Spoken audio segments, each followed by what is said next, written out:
stop, listen, and ask yourself, have you ever pondered at the idea that there may be something to the other side? If so, and you're hearing my voice for the first time, then you may have just fallen into the void. This is Susanna Hernandez from the band Dream Clinic, and I'm falling with G-Man into the void. Well, hey there, hello there, and welcome to another episode of Into the Void, where we talk about anything and everything paranormal. I am your ghost host with the most, G-Man, bringing you the latest in paranormal stories, talk, and Halloween-related cultural events.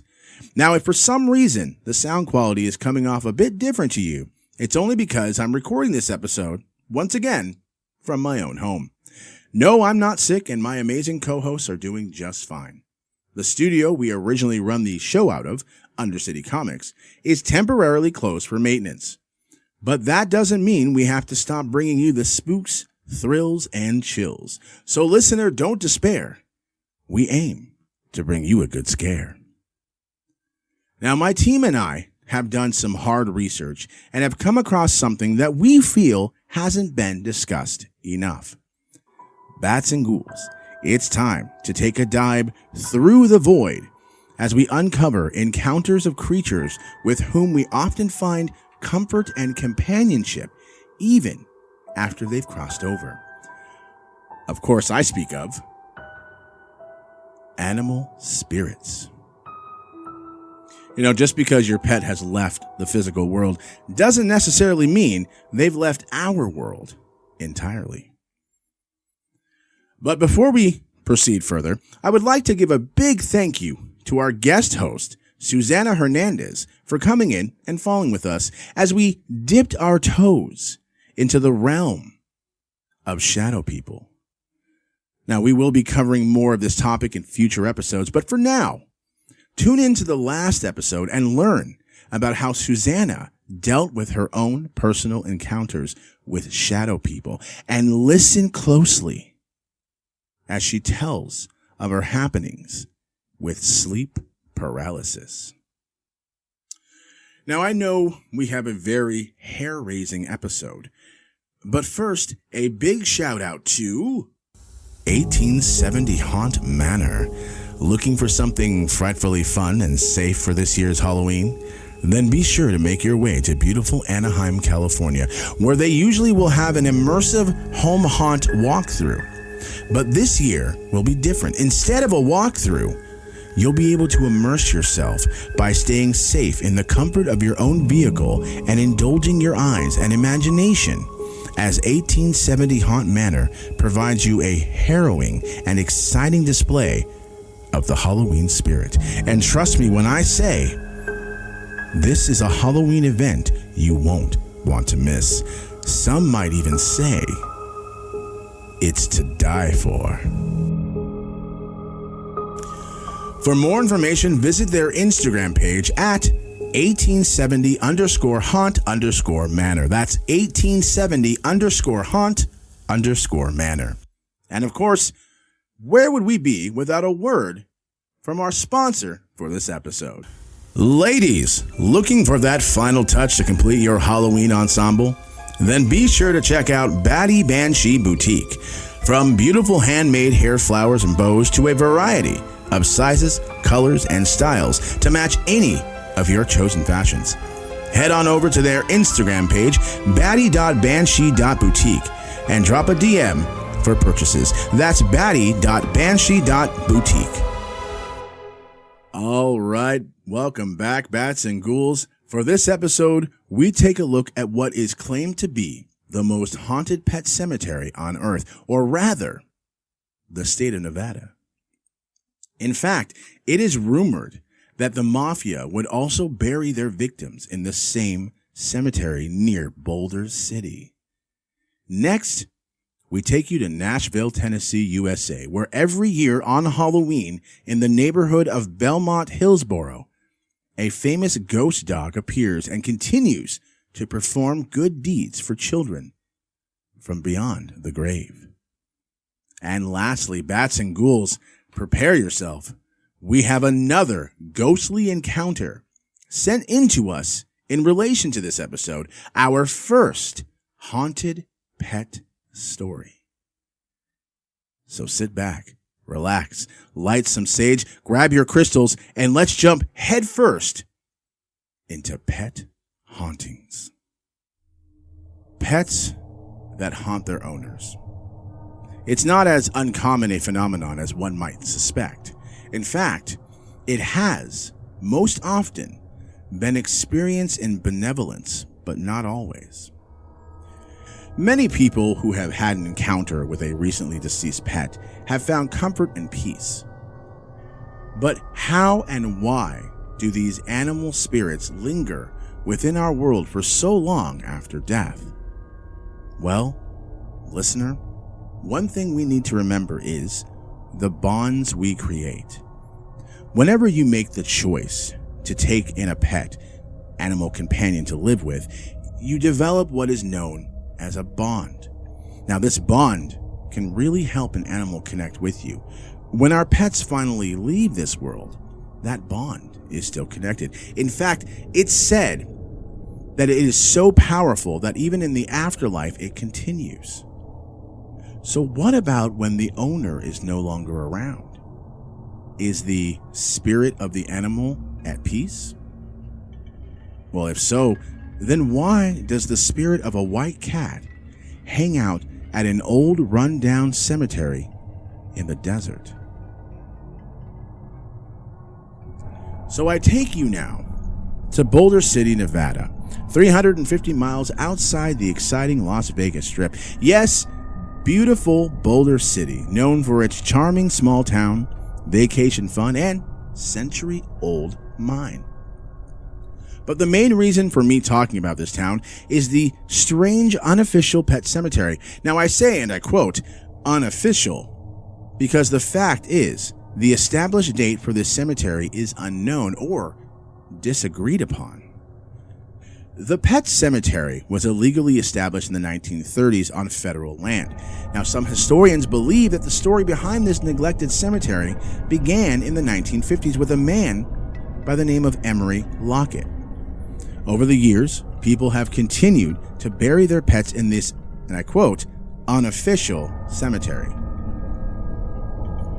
Known to many as the El Dorado Pet Cemetery, the Search Road Pet Cemetery, or the Marwood Dowd Pet Cemetery, this place has an eerie and also peaceful sensation to it. It is said that people started burying their pets here as the land was untouched and away from disturbances. So it is still unclear why people started burying their animals in the desert. But could it have been the need for a peaceful resting ground to bury one's pet? One thing's for sure, not all these departed companions are ready to take their final rest. Upon visiting the cemetery, several people have reported feeling an animal brushing against their leg, as though an animal was trying to get their attention, maybe even their affection. Now, thankfully, it seems like these encounters are with gentle entities, simply animals looking to be pet.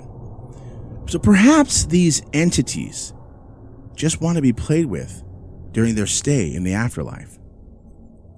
With many reports from visitors of this location, it's not difficult to see why this cemetery is rumored to be the most haunted pet cemetery in America. Now, despite the pleasantries of this burial site, there seems to be a bit of paranormal animal happenings reported that are beyond the encounters of friendly house pets. The biggest report in this area is a creature that has been described to be 7 feet tall, with blue or amber eyes, and has the body of a man with the features of a dog. Yes, if you're putting 2 and 2 together, I am indeed speaking of the Dog Man. Now, the Dog Man was first sighted in the state of Michigan in 1887. There is speculation that these creatures have been around since the days of the Ottawa tribes, who were also located in the state of Michigan.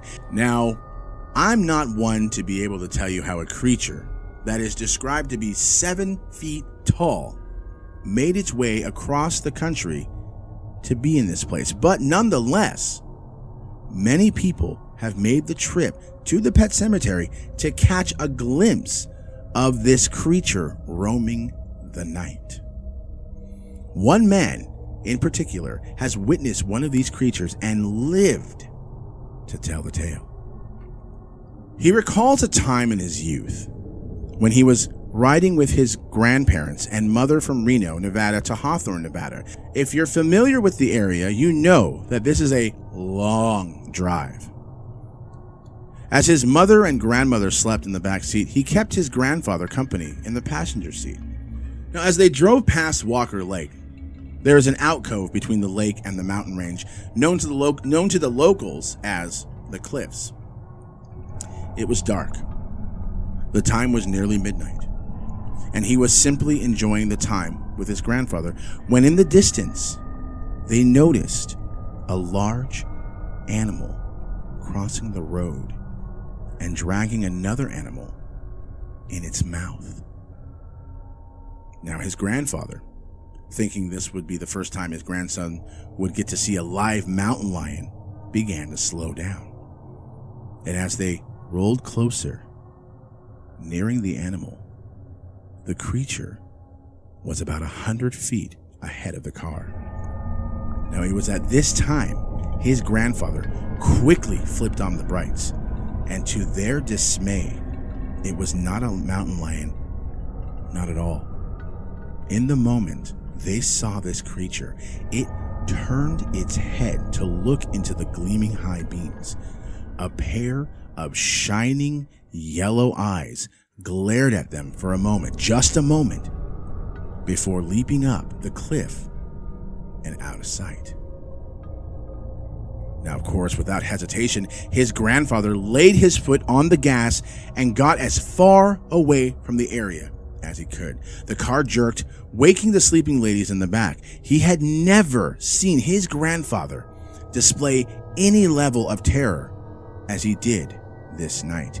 He could see that his grandfather was physically stirred by this encounter. Well, as he recalls what he had witnessed that night, he remembers the sheer size of the beast. Its body reminded him of a large bodybuilder, except with long, thick fur. And despite the density of the fur, you could see the definition in muscle.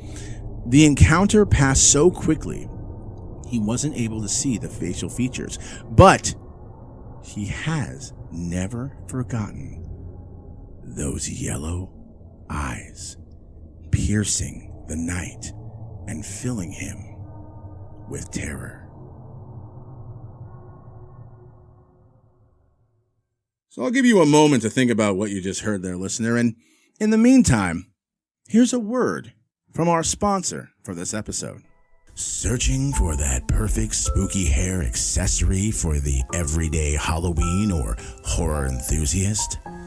Well then, look no further. Batty Banshee Boutique has what you're looking for to add some scare in your hair. From handmade custom hair flowers and bows, the Batty Banshee Boutique is sure to have the perfect accessory to complete your spooky style. Be sure to visit their Instagram at batty.banshee.boutique and drop a DM for purchases. That's batty.banshee.boutique on Instagram. Well, hey there, listener. Hope you enjoyed that commercial, and welcome back.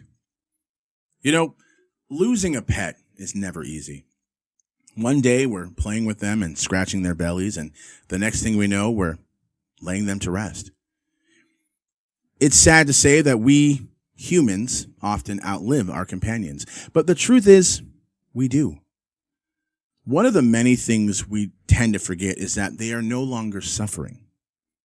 Now, I like to imagine that they would want us to be able to move on and continue our lives. But What if we had a pet who was not only a great companion to its owner, but also to the community from beyond the grave? Welcome to the neighborhood of Hillsboro in Nashville, Tennessee. It is here we find the story of Preston the Boxer, a ghost dog who keeps watch over young trick-or-treaters during Halloween. So the story goes a little something like this. Around 50 years ago, on Halloween in Hillsboro, a young boy dropped some treats while crossing the street, unaware of the car driving down the road. The boy had stopped in fear, and Preston ran into action, knocking the boy out of the way. However, missing the young boy, the vehicle managed to strike Preston instead. The high-speed impact sent the boxer flying through the air, landing in a nearby garden, but a body was never found. Now, it is said that every Halloween, children have reported being bumped onto the sidewalks when they step into the road while trick-or-treating, or going too slow when going from house to house. Now, it may be that Preston, the heroic canine, is indeed a guardian spirit. But also remember, for those of you driving the streets at night or any time of the day, please take caution. Please drive responsibly. Preston or other spirits like him may not always be there to rescue those in danger. It's up to you and your better judgment to keep the roads, yourself, and others safe. Now, listener, I was watching YouTube and I came across a video on a channel known as Chuck's Paranormal Adventures.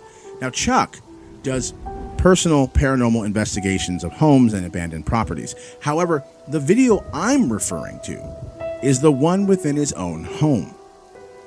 Within the home, there seems to be a spot in his kitchen that his dog, Emily, refuses to go near. Chuck lays down treats to draw Emily near the spot. However, Emily refuses to take the treats as long as they are in the spot. He shows that there's nothing wrong with the treats by moving them closer to Emily, and she quickly scarfs them up.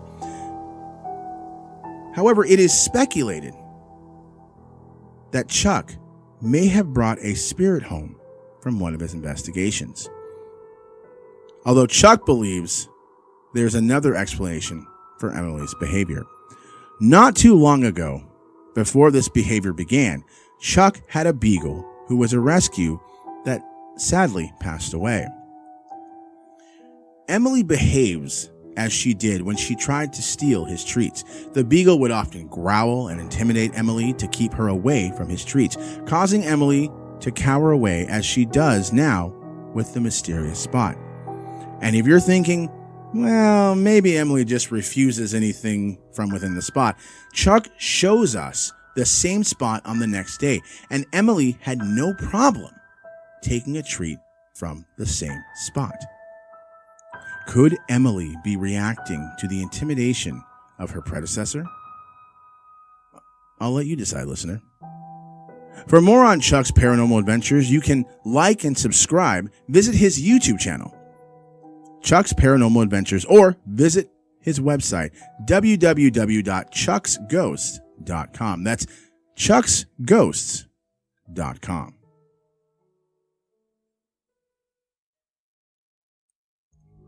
And now, listener, we have a story for you from one of our Void followers. Now, for privacy purposes, I will not disclose his name, so we'll just call him DB. So DB tells first of his white rescue cat named Oliver. Now, it took a lot of TLC to bring Oliver to good health. Unfortunately, one day, Oliver was gone. Now, it was thought that he may have gone missing, but after day and week after week, it was accepted that Oliver was not coming home. Now, here's where it begins to get interesting. One day, an electrician was called to do some work at the house, and as he was making his way under the house, he found a skeleton of a cat. That's right, a skeleton of a cat. And it was later to be identified as Oliver, the white rescued missing cat. Now, it was evident after some time that Oliver left a presence within the home. Not only did DB report hearing noises from his home, but several of his friends had witnessed an odd, hazy white shape escaping their sight. They'd often see a flash of white light in their line of sight and peripherals, as though a small white animal was playing in the house. Now, at first, this may not seem like much of a spooky tale, but DB shared another incident that was more personal for him and his family. He shared the story of his dog, Sheba. Sheba was 17 years old when they first took her in. She was weary of everyone, afraid to go near anyone. However, after much time, she grew comfortable with the family and eventually loved to meet new people. As she grew older in her years, she'd often walk around the house for some exercise. Sometimes she'd push open DB's door just to see if he was home. Then she'd go off and continue with her own business. After time, she had a couple surgeries on her knees. After the second surgery, however, she began having issues with the medication. She wasn't doing well. She would lay lackluster and vomit often. They had to make a difficult decision to put her to sleep and end her suffering. However, despite the departure from this world of their dear friend, they believe she has not quite left them just yet. From time to time, DB and his mother would hear pacing in their home, as they often did when Sheba would wander the house. His mom had told him she had seen Sheba in her favorite spot within the garage at night when the light was off, but when she turned the light on, the shape she had seen in the dark was gone. DB says he hadn't seen Sheba in the garage himself, but he believes what his mom has seen was indeed his lost companion. He believed this, especially since he had witnessed the white blur of what is believed to be the spirit of Oliver wandering his home. Even though there seems to be a presence of his departed animal friends within his home, DB and his mother welcome their spirits within their home. So I come now to the last part of the episode where I ask you, listener, this. What about you, listener? Have you had any experiences with animal spirits within your home or your life? We'd love to hear your own tales and encounters. Perhaps we'll have the chance to share your story here on the show. Well, that's going to do it for me in this episode. If you like what you heard here, be sure to check out our other episodes. You can find them and this show on iHeartRadio, Spotify, Apple Podcasts, Google Podcasts, and many more podcast platforms. Also, be sure to check out our YouTube channel. Just search Into the Void Podcast. Once you've done that, hop on over to any one of our social media pages. Instagram at Void Podcast 18, Twitter at Nightwing Silver, Facebook at Pod Paranormal. Also, we have a sweet website for you to take a gander at. Check out our entire in-studio pics and be sure to read any one of our real ghostly encounter stories. Visit us at intothevoidpod.com. That's intothevoidpod.com. All right, well, that's going to do it for me here. I want to personally thank you, listener, for tuning in and following with us. But before we go, here's one last word from our sponsor for this episode. Well, hey there, hello there, bats and ghouls, G-Man here. You know, I'm all about the Halloween scene. And what better way to share my love of Halloween than by letting you know about Batty Banshee Boutique on Instagram. Batty Banshee Boutique carries beautiful and vibrant handmade hair flowers and bows. Not only do they carry hair accessories, they also carry and create custom keychains and necklaces. So be sure to visit the Batty Banshee Boutique page on Instagram and drop a DM for purchases. That's batty.banshee.boutique. on Instagram. Tell them G-Man sent you. And with that, I've got to catch a plane to the East Coast where I'll be going somewhere I've never been before. A place where in a town called Salem, some very uneventful trials took place. So until then, I'm G-Man, and I want to thank you for falling with me into the void.